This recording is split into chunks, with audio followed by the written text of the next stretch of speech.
Hi friends, today we're going to look at some basic drawing and shading and how you make an object that is round actually look round and three-dimensional. So first thing I'm always going to do is place my object on a white piece of paper so I can see the shadows. Now for this video, I'm going to be doing it on the side view like that, like it looks to me, but you'll be seeing it from a top view just because that is the camera. So we're starting off with our B pencil for the outline. And again, remember, we're always going to try the most basic shape first, and then we're going to simplify it. So I'm going to start off with a circle. And I'm really kind of looking, because the circle is pretty simple shape, so now I'm helping myself make it easier. And I'm looking at where the apple is different. So like on the right side, I noticed my apple was a little skinnier and a little taller, and on the left side it was a little bit rounder. So that is what that is. So now you'll see I'm kind of blocking in where the stem is going to go. There's an indent there where it goes down. And I am just really lightly and very sketchy kind of just getting that basic shape in. So apples technically are usually a little skinnier at the bottom and a little wider at the top, almost like a heart shape. But again, every apple is different and unique, so you don't know for sure until you look at it. So next thing I'm going to do is just really look. I'm going to first just kind of block in that stem. So I'm looking at which direction is it going in. Is it going off to the side? And it's actually not. It's really kind of pointing right at me. So I drew the shape I saw pointing at me from the stem, and then the lines below. So now I'm looking on my table to see where the shadows are, because I want to block in those shadows on my drawing before I start. So I noticed with this particular apple and the way the lighting was that my shadows were on both the left and the right side of it. That's probably due to the fact that there's two light sources in the room that I'm in right now. So I noticed a shadow on the right side of the apple and on the left. And so I'm just blocking those in so that when the time comes, I can fill them in and I know exactly what I am going to do.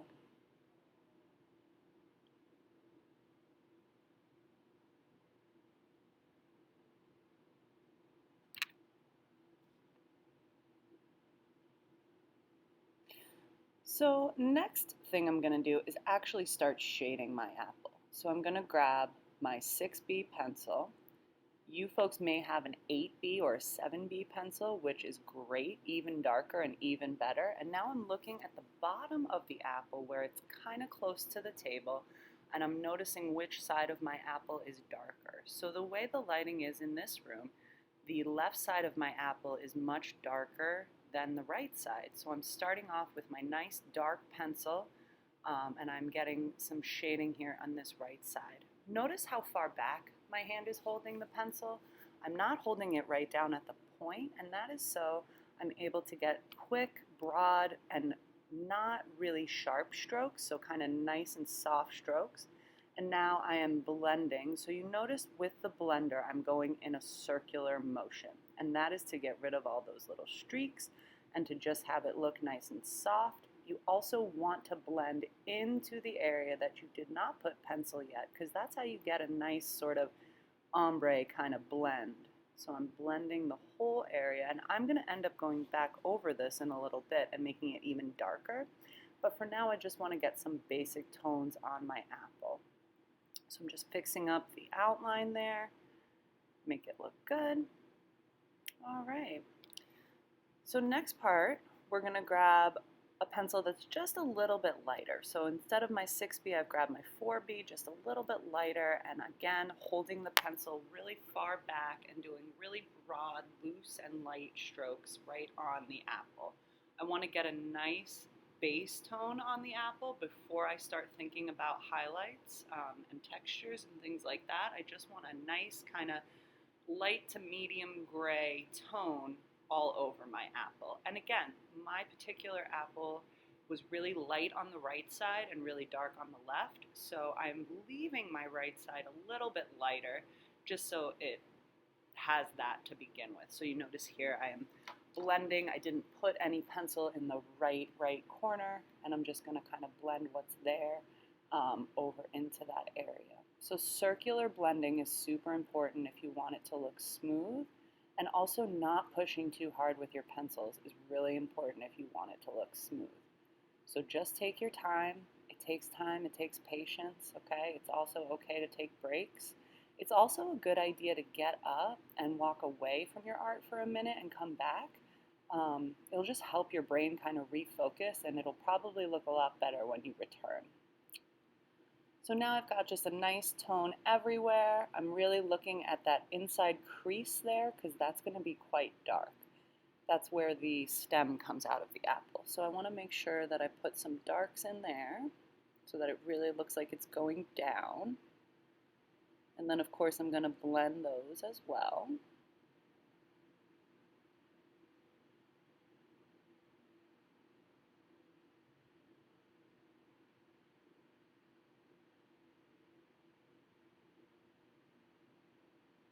And then for your stem, you're just going to have to ask yourself, because all stems are different and all apples are different, is my stem lighter than what is around it, or is my stem darker than what is around it?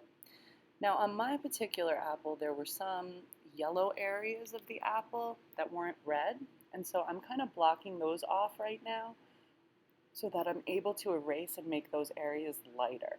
So as many little details as you can notice about your apple, those are the things you want to draw. That is how it goes from looking like a round circle to an apple, is by doing all those extra little details that you see.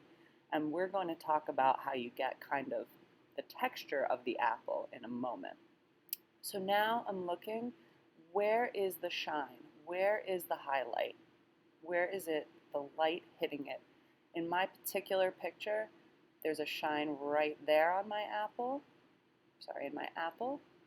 And then there was that nice big shine on the right side of it. So I'm erasing now to get some of those highlights.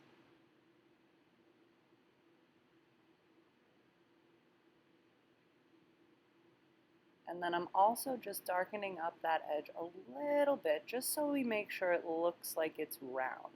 So sometimes you have to cheat shading a little bit and darken things that might not look as dark in real life, just to kind of help make things look a little bit rounder. So that's kind of what I'm doing here. Just want to make her look nice and round. Not that she's like going off the page there or anything.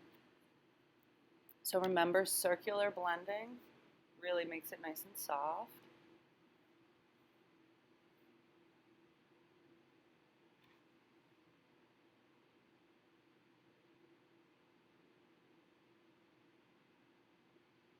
And now I'm noticing my stem, looking really carefully at the shape of it, giving it a little bit of sort of a texture to make it stand out from the back of the apple, blending it in. And then the thing that is going to help all of your realistic drawing really look real is when you add in those table shadows. So those are called cast shadows. Those are the shadows that appear on the table.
So now I've noticed that on the apple there are these little dots that look white. So in order to be able to show those, I'm going to give one more layer of dark across my whole apple so that then I can erase away those highlights. So I'm grabbing my 4B, giving it one extra layer of dark before I then erase away those little dots that I saw.